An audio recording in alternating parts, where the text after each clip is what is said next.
Let's use our 1.5 hours very judiciously and concentrate on numericals, but with that discuss a lot of concepts as well. Because light में आपके numerical based questions ही आते हैं. This does not mean perfect numerical आएगा. कभी कभी आपको रे diagram बनाने दे देंगे and then उस रे डायग्राम में आपको numerical solve करना होगा basically. ठीक है? So let's try to understand all the concepts that there is. सबसे पहली बात, when we will start with light, you need to understand हम कुछ बेसिक चीजें जो आपको पता होनी चाहिए एंड जो हम काफी बार अवॉइड कर देते हैं is the cases of a plane mirror और definition of reflection. Okay, or basically uses of maybe plane mirror. So these are the things that you might miss because they are very small in chapter, but they might be a questions of it. या फिर image की properties of plane mirror.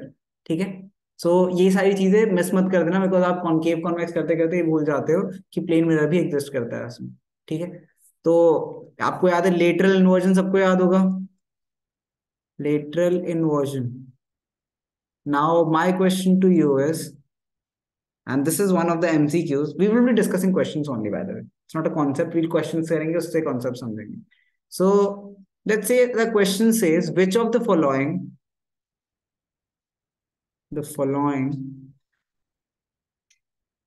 shows lateral inversion.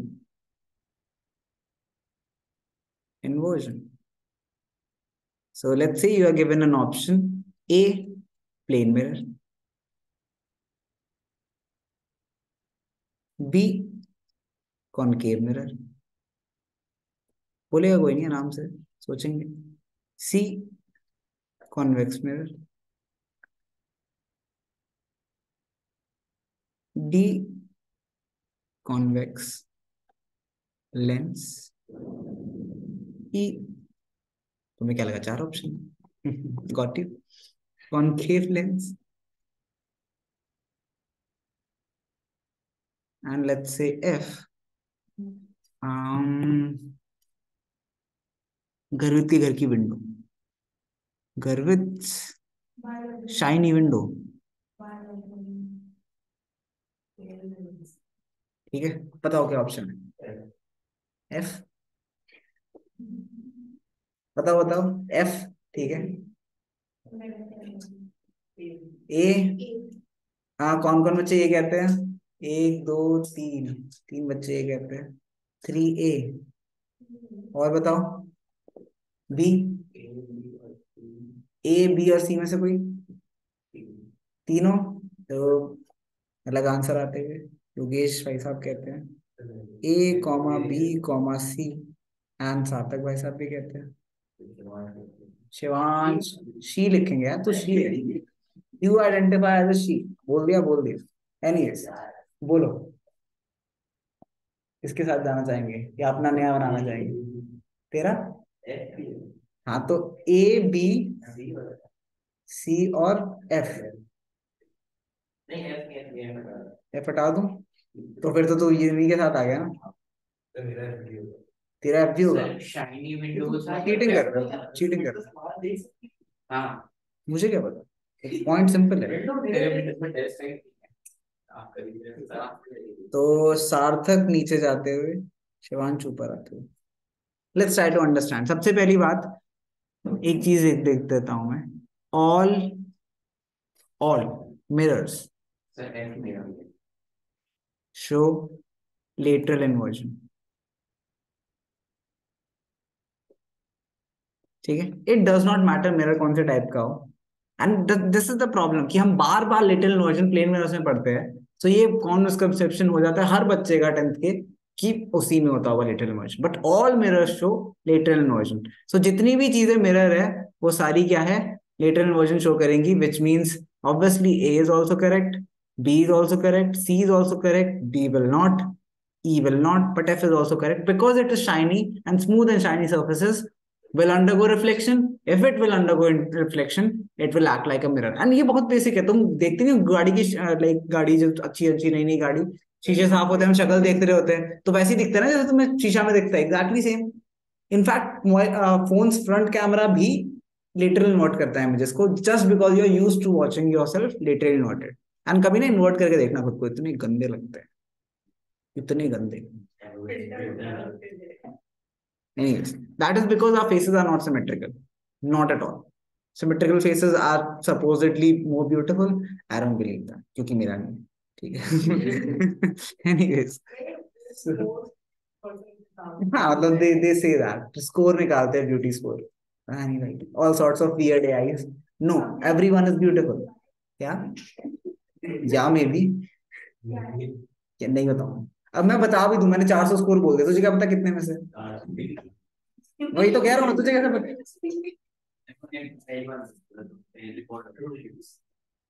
चलो anyways, so lateral inversion you should understand कि lateral inversion सब में होती है। Now इसके बाद ये एक कॉमन क्वेश्चन था जो आता है। नेक्स्ट इज अ क्वेश्चन जो, ये भी क्वेश्चन होता है कि पेपर्स में आ रखा है।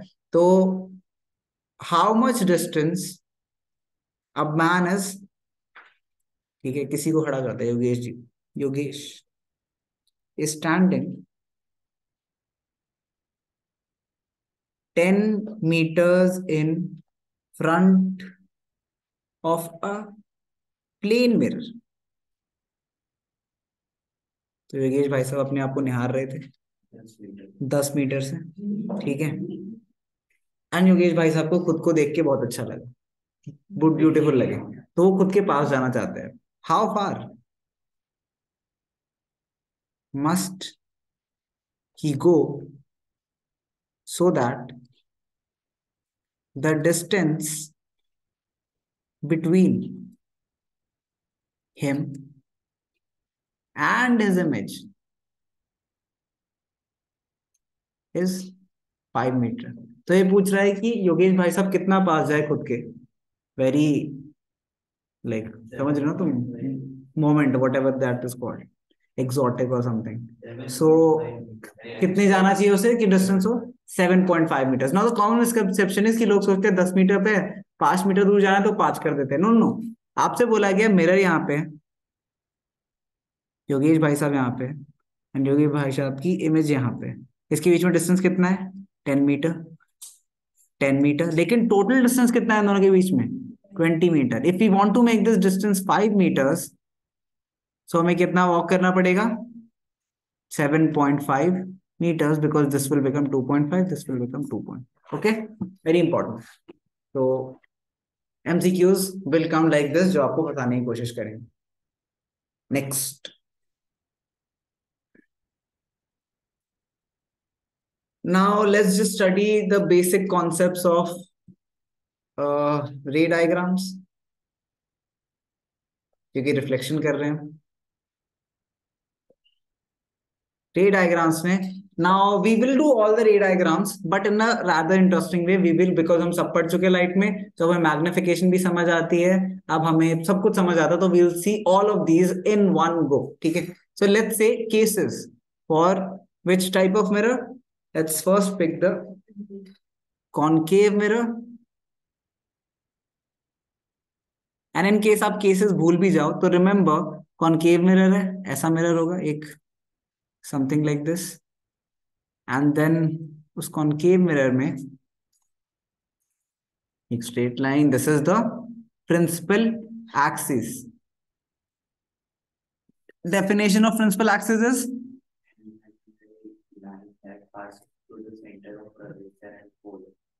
yeah, so it can be said as an imaginary line passing through center of curvature and pole, ठीक है।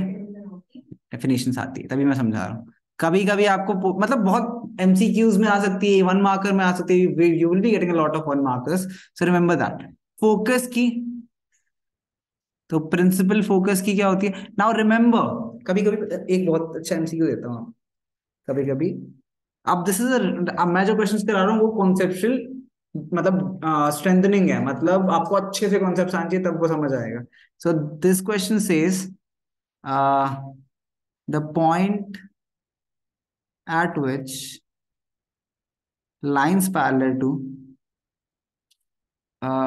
parallel lines या फिर parallel rays of light converge ये ना कौन केव मिरर देखते हैं पहले। ऑप्शन देता हूं मैं आपको। A principal focus, B focus, C centre of curvature,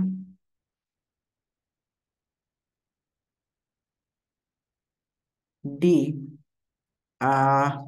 on something like any point on principal axis। बताओ ए वाले कौन कौन है? रिद्धिमा। बी वाले मतलब कुछ भी, मेरा एमसीक्यू कुछ भी हो सकता है, चारों में से कोई भी नहीं हो सकता। Like you never know, you are playing a game. Riddhima कहती है। और और कोई ए बी। तो Sarthak is with A B, Riddhima is with A and D, Garvit is with only B, Yogesh is with A.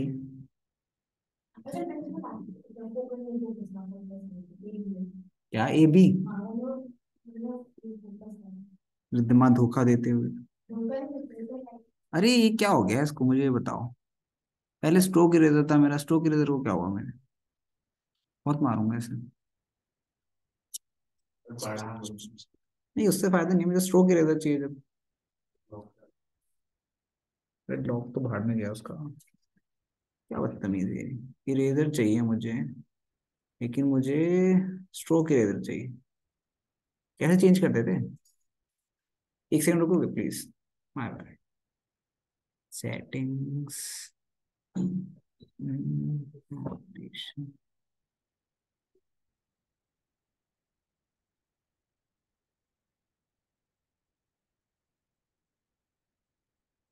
Yes. मतलब हद हो गई। कौन शेयर रहता है ना laptop. Anyways, so Riddhima and Sarthak are saying A comma B.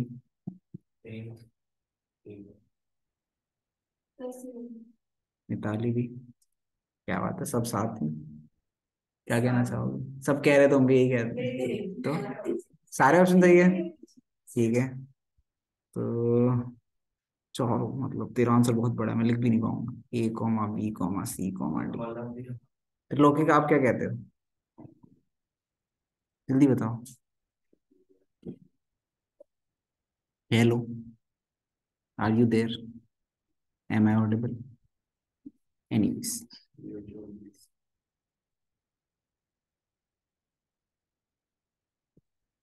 Congratulation कर, आप सही हो। ये एनीवेज, समझते हैं। डायग्राम से समझेंगे। बनाते हैं प्रिंसिपल एक्सिस। जो भी बच्चे दुखी हो रहे हैं, मान लो ये क्वेश्चन बोर्ड में आता तुम गलत कर देते, ओह वेरी सैड, बट नहीं करेंगे, रिवीजन में आए हैं। एनीवेज, सो अगर हमारे पास एक पैरेलल सेट ऑफ रेज है, ठीक है, तो कहाँ पे मर्ज करती है? हमेशा। हमने डेफिनेशन क्या पढ़ी थी प्रिंसिपल फोकस की, याद है किसी को? The point at which all are rays parallel to the principal axis converge, है ना? That is known as the definition of principal focus. This is F principal focus, lines parallel converge करती है सारी। लेकिन अगर मैं ये exact same diagram बनाऊं, but I do something interesting, what I do, मैं principal axis बनाता हूं, मैं दोबारा से मिरर बनाता हूं, लेकिन मैं पैरेलल लाता हूं, पैरेलल रेज लाता हूं। But the only difference that I will be doing here is the parallel lines are not parallel to the principal axis. Let's say something like this. Now the point at which these rays will meet, maybe somewhere here. This is called the focus. Now the thing is, I do not expect you to know this by hand, but how could I figure out? ठीक है, मुझे कैसे पता चला ना? I am not saying this from reading from any book, not saying that, I am just saying you this make sense. क्यों? सोच के देखो, तुम फोटो लेते हो, फोटो में एक इंपॉर्टेंट चीज क्या होती है? जब तुम कैमरे से फोटो लेते हो या फोन से भी लेते हो, फोकस कि ऑब्जेक्ट का फोकस, जो उस कैमरा लेंस का फोकस है वो एक पर्टिकुलर ऑब्जेक्ट पे है। अब अगर किसी पर्टिकुलर ऑब्जेक्ट पे फोकस लाना है, इज इट इंपॉर्टेंट कि अगर मैं कैमरा, मान लो मुझे आपकी फोटो लेनी है एंड मुझे आपकी फोकस में फोटो चाहिए, ठीक है, तो क्या जरूरी है कि मैं exactly same line of sight में रखूं आपकी? Not really. अगर I want to focus something that is on top of the ceiling, I just have to click there on the phone and maybe through a camera point it out there and then it can change the focus. It is because focuses are multiple. There's a special focus that lies on principal axis. That focus is known as principal focus. That is the reason it is called principal focus. Because principal focus की definition क्या है? All the rays which are parallel to principal axis, when they meet, that is known as focus. So I do not expect boards to play with you like this, but if they do, you know now. Anyways, definition आपको focus की पता होनी चाहिए, इसीलिए इसलिए definition जरूर थी। Definition जिसको ढंग से आती वो कंफ्यूज नहीं होता। Then centre of curvature. Centre of curvature क्या होता है? सेंटर ऑफ कर्वेचर की definition, centre of curvature is the centre of the sphere of which the mirror is a part of, और the whatever the lens is a part of.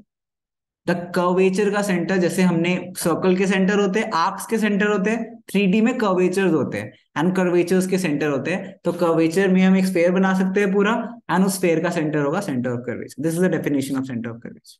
ठीक है, सबकी definition है। Pole क्या होता है? Pole is the centre of mirror, ठीक है, and optical centre centre of lens, centre of curvature centre of sphere. ये डेफिनेशंस आपको बहुत जरूरी है, पता होनी चाहिए, ठीक है। अच्छा, now that we know all these definition, we also know some rules. Let's take a look at some rules and we'll discuss some basic questions related to this also. See, the thing is, जब मैं revision classes ले रहा हूँ, so I will obviously teach you little extra, जो मुझे लगता है maybe in rare situations आ जाए। This is not a compensation for already जो क्लास हो चुकी है। तो अगर आपने रिकॉर्डिंग नहीं देखी है किसी चैप्टर की, this will never be enough, believe me, this will never be enough. I can not से कि मैं यूट्यूब की वो 15 मिनट वाली वीडियो हूँ जो पूरा चैप्टर करा देती है, नहीं हूं मैं वो, और मैं कभी नहीं बन सकता वो। I do not know how to cover a whole chapter in 15 minutes. You will always miss something.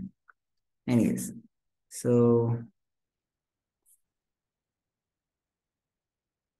let's make a concave mirror and then rules याद कर लेते हैं एक बार। हमने कुछ रूल्स पढ़े थे जो हम रे डायग्राम्स में यूज करते थे। पहला रूल जो हमने पढ़ा था, कॉनकेव एंड, दोनों के साथ में कराता है in fact. So what I can do is, let me just teach you both of them together. Can I make a curve here? Yeah, definitely I can. एक सर्कल छोटा बनाते हैं and then let's just copy this over. Come here. Yeah, let's just make a principal axis in both of them. One of them is concave, one of them is convex. So depending upon reflecting surface कहाँ है, so अगर reflecting surface इसे बना दें हम इतने part को,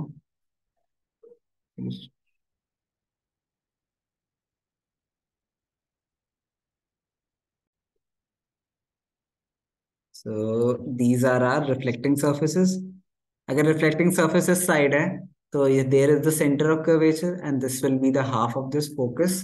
This distance between the pole and focus is called a focal length. The distance between pole and center of curvature is called center of curvature, denoted by radius of curvature denoted by r.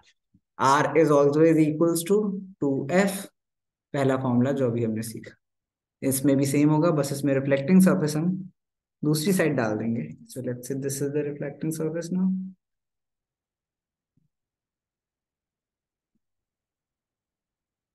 and then we have some, now that we have studied circles, so मुझे तुम्हें पढ़ाना थोड़ा सा आसान हो जाएगा ये chapter, and it is interesting why that is true.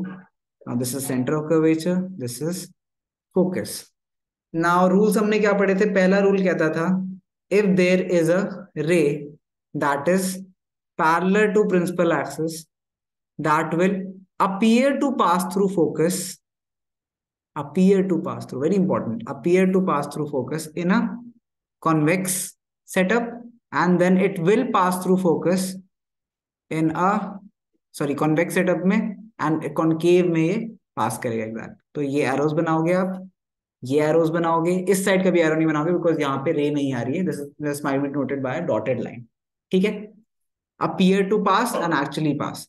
Next पढ़ा था हमने, अगर सेंटर ऑफ कर्वेचर की तरफ कोई रे डायरेक्टेड है, directed towards the centre of curvature, वो अपने ही पाथ पे वापस चला जाएगा।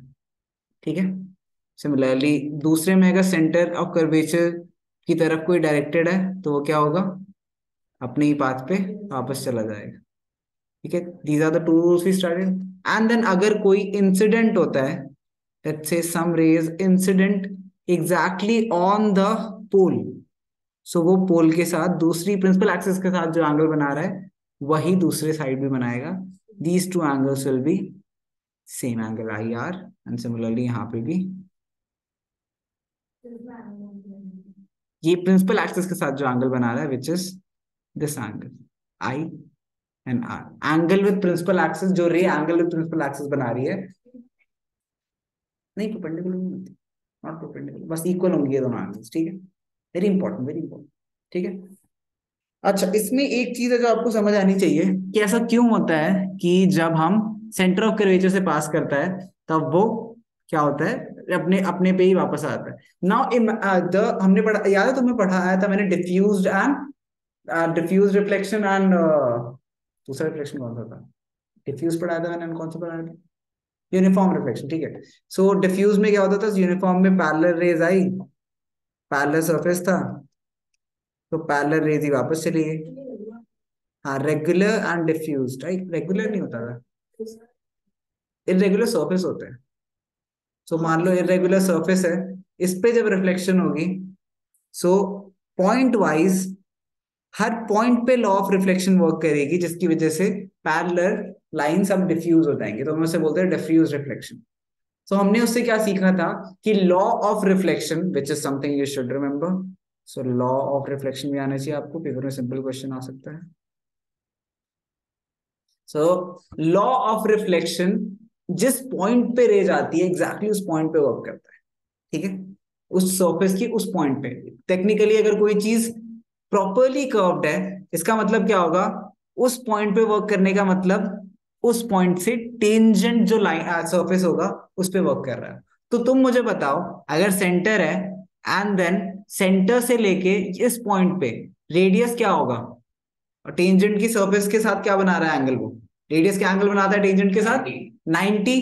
सो वी हैव 90 डिग्री, तो मेरे जो इंसिडेंट रे है वो 90 डिग्री पे सरफेस पे लग रहा है, तो उस केस में क्या होता है, तो वो अपने पाथ पे लग जाता है। तो ये वो वाला केस है प्लेन मिरर का, जिसमें exactly same 90 degree normally fall करता है, अगर उस पे तो कैसे जाएगा वापस, सेम डायरेक्शन में जाएगा। दिस इज द रीजन कि सेंटर ऑफ कर्वेचर से वो सेम वापस जाता है। एंड इसीलिए लॉ ऑफ रिफ्लेक्शन तुम हर पॉइंट पे लगा सकते हो। मीनिंग अगर मैं आपके लिए एक ऐसा डायग्राम बनाऊं जिसमें आपसे मैं एंगल पूछूंगा, बताना मुझे। ठीक है, सो मान लो एक कॉनकेव मिरर है, this is your centre of curvature, this is your focus, let's say parallel I meet करी, and then you are given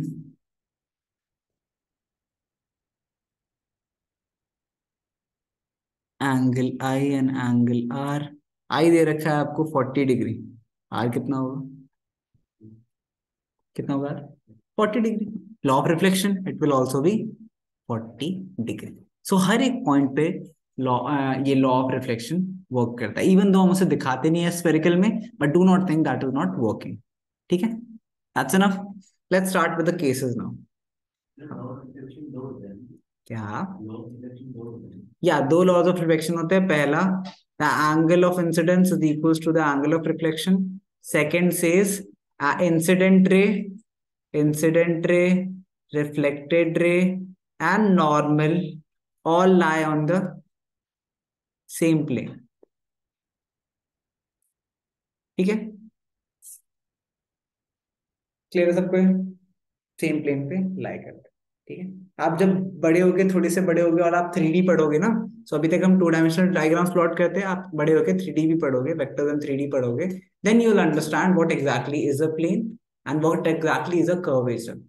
so 3D में जैसे लाइन होती है ना, लाइन स्ट्रेट होती है, तो जो 2D में लाइन स्ट्रेट होती है, वैसे 3D में एक स्ट्रेट सरफेस को हम प्लेन बोलते हैं, एंड जैसे एक कर्व होता है 2D में, वैसे एक कर्व सरफेस को हम 3D में कर्वेचर बोलते हैं। ठीक है, इट्स नॉट लाइक कि वो सिर्फ मिरर के लिए यूज होता है, curvature can be anything. So if you see the head of this bottle, this is also a curvature, not necessarily, and it will act like that. Is the reason कि spoon will act like a convex and concave mirror because it's the reflecting surface and it is curved. Okay. अच्छा, आगे बढ़ते हैं। Cases, ray diagrams, very important. इसके basis पे अगर आपको ये सारे लर्न है, तो आप बहुत सारे क्वेश्चंस लाइट के एमसीक्यू स्पेशली बहुत जल्दी कर सकते हैं। ठीक है, तो पहले कॉनकेव के लेते हैं। कॉनकेव के पास लोकेशंस क्या है देखते हैं। तो अगर हम एक कॉनकेव, आर्क क्यों नहीं बनते इस पे, जैसे ग्राफिक या believe me, my drawing is much better on paper. Okay, so हमारे पास केसेस क्या है, ऑब्जेक्ट कहाँ कहाँ प्लेस हो सकता है, या तो इन्फिनिटी पे हो। ठीक है, सो पहला केस होगा हमारा एट इन्फिनिटी। उसके बाद बिटवीन इन्फिनिटी एंड सी हो, उसे हम बुलाते हैं बियॉन्ड सी। सो लिखते हैं, टेबल बनाते हैं छोटी सी, एंड उसमें समझेंगे सब कुछ। बियॉन्ड सी, देन क्या कर सकते हैं उसके बाद, एट सी कर सकते हैं, पहले एट सी, सी पे बिल्कुल सी, एट सी, देन उसके बाद between C and, between C and F, and lastly दो और, at F, and then lastly between F and P. क्या पी पे हो सकता है? अरे मिरर पे ही सामान रख दे, इमेज कैसे बनेगी? कैसी बातें कर रहे हो, मतलब अगर शीशे में शक्ल देखने जा रहा हूँ, चिपक गए शीशे से, क्या शक्ल दिखेगी? अच्छा, चलो देखते हैं। तो नहीं ना, ऑब्जेक्ट डिस्टेंस क्या है? जीरो। इमेज डिस्टेंस क्या है? जीरो। मतलब if you really want to hug yourself, mirror से चिपक जाओ, you and your image are exactly same.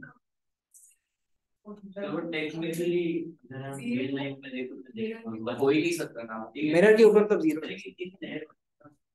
हाँ, तो देयर इज थिकनेस होती है उसकी। तो again this is are just general doubts, not really to be discussed like बहुत कुछ नहीं है ऐसा, don't worry. Anyways, so let's make a table and try to understand all these cases, and we'll make diagram इसके बाद। Diagram अभी नहीं बनवाऊंगा because अभी तक आपको डायग्राम्स खुद आने चाहिए, it will take more time. So let's make a beautiful table. कितनी अच्छी ड्राइंग है, my god, I should become an artist और something.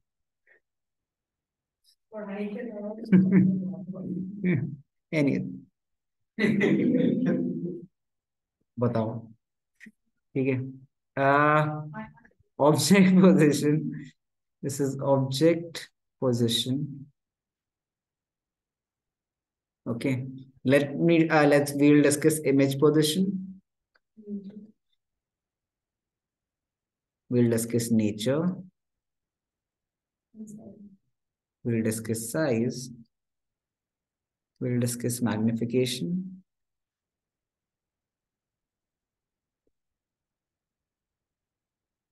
we'll discuss image height, we'll discuss image अभी समझाऊंगा डिस्टेंस, साइंस समझाऊंगा इसके बस। तो लेट्स स्टार्ट।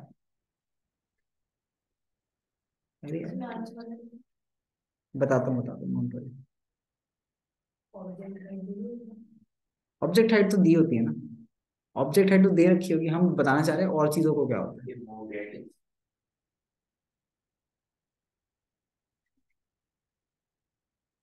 चलो, अगर इन्फिनिटी पे तो इमेज कहाँ पे बनती है? At F. ठीक है, नेचर क्या होता है? रियल एंड इन्वर्टेड, ठीक है। और इससे ये भी याद रखा करो, ये सेम साइड ऑफ मिरर है, ठीक है। जिस साइड ऑब्जेक्ट है तो सेम साइड है, सेम साइड भी याद रखा करो। बोलो। हाँ, अभी नहीं नहीं, इमेज डिस्टेंस है IG, ठीक है। साइज, तो this is point sized,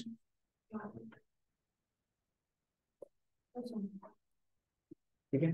point size या हाईली डिमिनिश भी लिख सकते हो। देन मैग्निफिकेशन क्या होती है इस केस में? अप्रोक्सीमेटली जीरो, ठीक है। मैग्निफिकेशन का साइन क्या होता है? मैग्निफिकेशन का साइन होता है माइनस, ठीक है। मैग्निफिकेशन जब भी आप पढ़ोगे, कोरिलेशन पढ़ी है तुमने कभी? नहीं ना, छोड़ो। मैग्निफिकेशन जब भी आप पढ़ोगे याद रखना, मैग्निफिकेशन की value less than 1 means diminished, magnification की value greater than 1 means enlarged, magnification की value equal to 1 means same size, ठीक है। मैं लिख देता हूँ यहाँ नीचे ना अच्छे सुंदर तरीके से। ये तुम्हें बनाना है, तुम ना ऐसे सारे बैठे हुए हो कि मुझे कभी कभी लगता है कि मतलब क्या करने आते हो तुम ऐसे, मतलब तुम टीचर हो, मैं समझ ही नहीं आता मुझे, तुमसे ज्यादा मैं लिखता रहता हूँ पूरे दिन बैठ के। अच्छा, मैग्निफिकेशन के बारे में लिखते हैं। सो एम अगर 1 से कंपेयर करते हैं, ग्रेटर देन 1 है, सो एनलार्ज्ड। एम अगर लेस देन 1 है तो डिमिनिश्ड।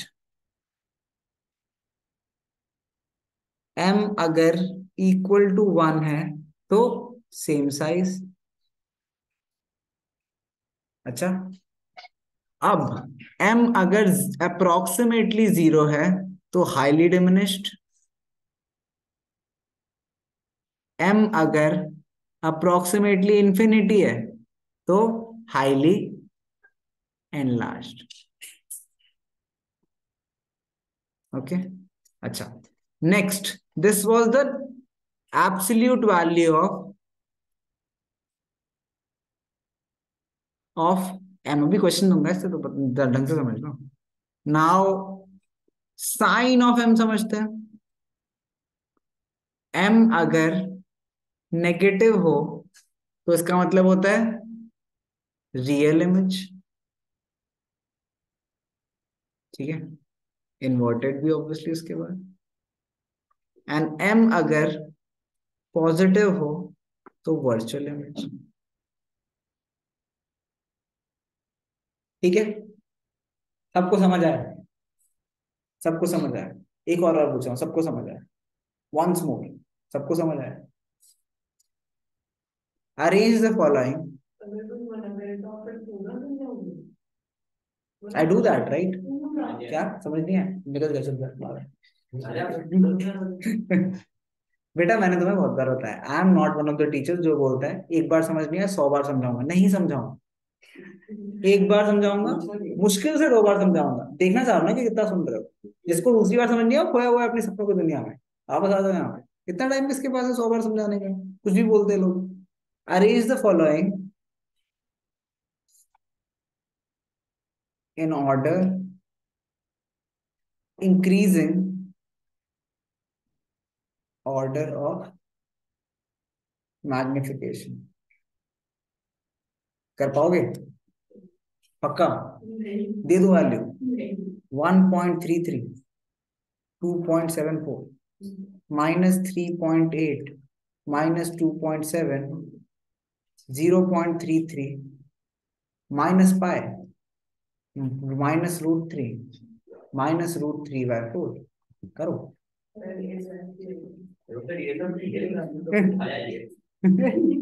You said. तो हम क्या करेंगे, ऐसा करते हैं सबकी एब्सोल्यूट वैल्यूज लिख लेते हैं। सबकी एब्सोल्यूट वैल्यूज लिखते हैं। सो ए की एब्सोल्यूट वैल्यू क्या है? 1.33। बी की एब्सोल्यूट वैल्यू क्या है? 2.74।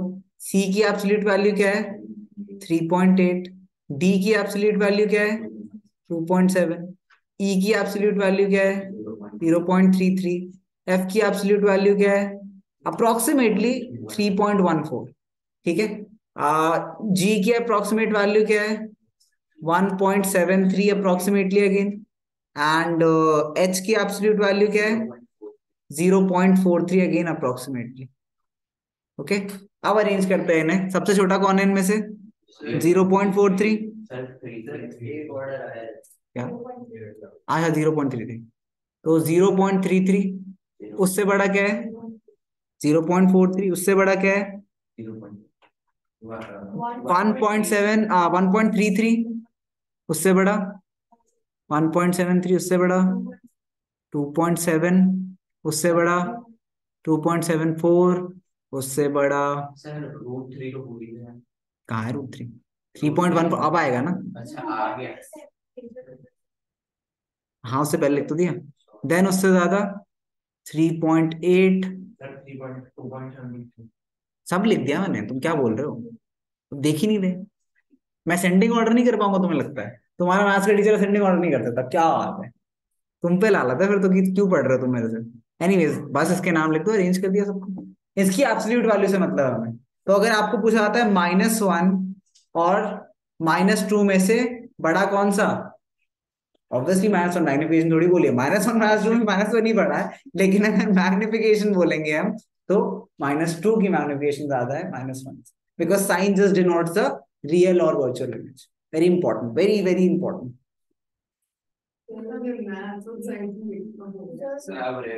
Happy to no.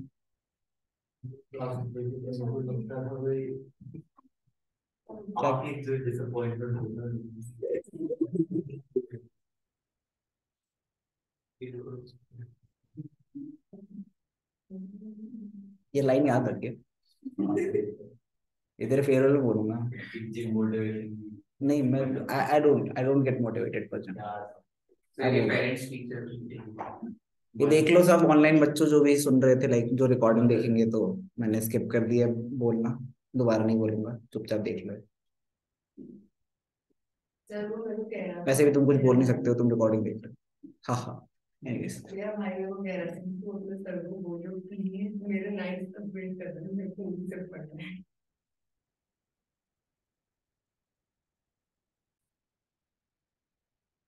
न्यूमेरिकल के पेड़ के बाहर हम सारी वो चीजें लिखेंगे जो फॉर्मूला यूज करने वाले। न्यूमेरिकल के पेड़ के अंदर हम देखेंगे हर टाइप के क्वेश्चन जो उससे बनते हैं।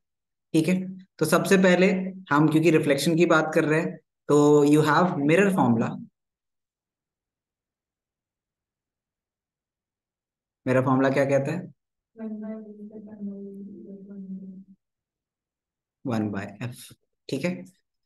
रिफ्लेक्शन के पेड़ के बाहर हम ये भी पढ़ेंगे कि साइन कन्वेंशन क्या कहता है। साइन कन्वेंशन और एक्सिस सेम चीज है, 2D एक्सिस। आपको बस ये समझना है कि जो ये इसका ओरिजिन होता है पोल, ठीक है, एंड मिरर को हम टूवर्ड दिस एक्सिस प्लेस करते हैं, एंड सब कुछ फिर समझ जाओगे। तो अगर मैं यहाँ पे प्लेस करूँ तो यहाँ फोकस और centre of curvature negative axis में आएगा, तो focal length for concave will be negative, radius of curvature for concave will be negative. Okay. अगर इमेज यहाँ पे बन रही है, मतलब इमेज डिस्टेंस नेगेटिव है, एंड सिंस हम ऑब्जेक्ट हमेशा इस साइड ही प्लेस करते हैं, इसलिए ऑब्जेक्ट डिस्टेंस हमेशा क्या होता है? Negative. Object distance always negative. Okay. समझ आए? तो बस साइन कन्वेंशन को आपको इससे ही समझना है कि मिरर के पोल को एंड लेंस के ऑप्टिकल सेंटर को ओरिजिन एक्सिस पे प्लेस कर दो, एंड देन बना लो अलग से, मतलब साइड में बनाए रखूंगा, एंड सब कुछ इसके बेसिस पे इमेजिन कर। You would never get confuse कि कहाँ क्या हो रहा है, सब सब क्लियर रहेगा।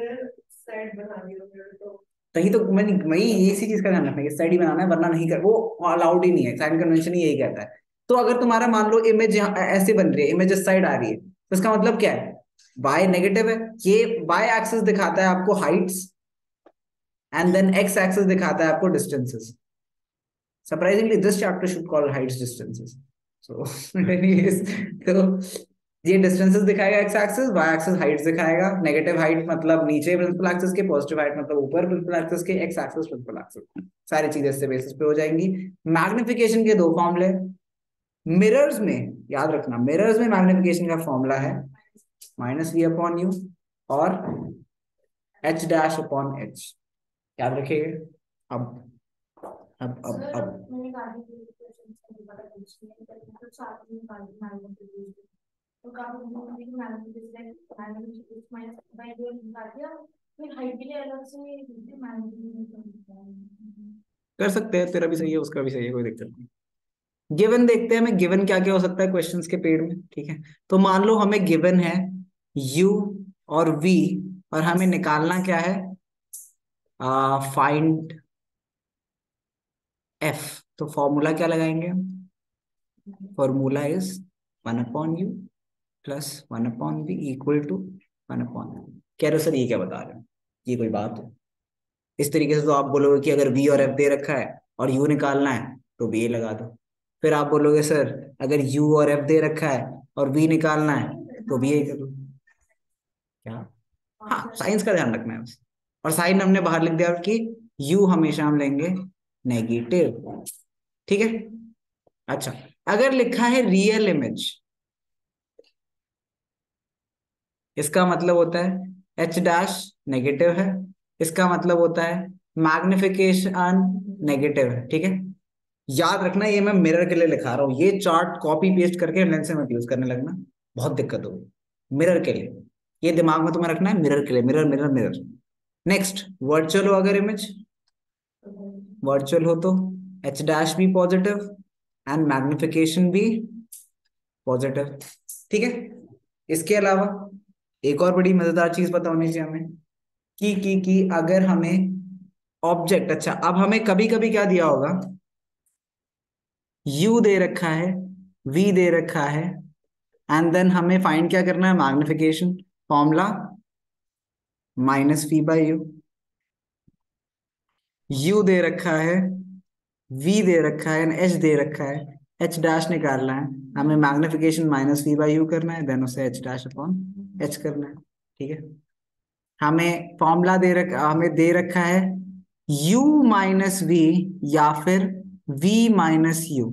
अच्छा, ये तुम्हें समझ नहीं आएगा ऐसे। हमें दे रखा है distance between image and object, इसमें हम लेते हैं -u+v। क्यों करते हैं हम ऐसा, क्योंकि इस साइड में u की वैल्यू नेगेटिव होती है एंड इस साइड में v की वैल्यू पॉजिटिव होती है। तो अगर मुझे टोटल डिस्टेंस निकालना है तो हमें नेगेटिव ऑफ नेगेटिव लेना पड़ेगा, प्लस पॉजिटिव करना पड़ेगा, तभी तो हमें पॉजिटिव वैल्यू आएगी, है ना। तो इसलिए हम -u, जब भी distance between object and image दिया हो तो -u+v ले लेना, ठीक है। एंड अगर ये दे रखा है, उसके बाद डिपेंडिंग ऑन अपॉन आपको कैसे दे रखा है, क्या निकालना है, आप ये तीनों में से कोई एक फॉर्मूला यूज करोगे।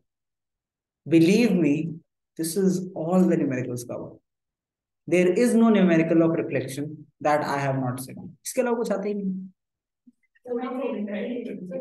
यही है ये, हाँ मतलब तो अब तुम्हें कोई भी रैंडम न्यूमेरिकल दे दूंगा, for example he will be solving numerical. चलो आंखें बंद कर लो,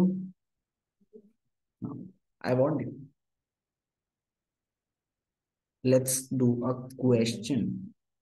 देखते हैं, जो मुश्किल दिख रहा होगा वो करेंगे। कोई ऐसी मुश्किल दिखी नहीं ना? इससे मुश्किल तो मैंने शायद क्लास में ही दिए थे तुम्हें। ओ असाइनमेंट 1 खोल लेना मुझे एक बार, लाइट असाइनमेंट 2 में था, किसमें था, वाह वाह वाह। ये कराया था ना तुम्हें, ये वाला कराया था, ये रही, हाँ इसमें दिए थे तुम्हें तो। कोई नहीं, अभी मैं देख रहा हूँ ना कौन सी अच्छी थी। चलो ये क्वेश्चन करो, क्या मैग्नेटिज्म की दे दूंगा, चिंता क्यों कर रहे हो? बहुत सारे।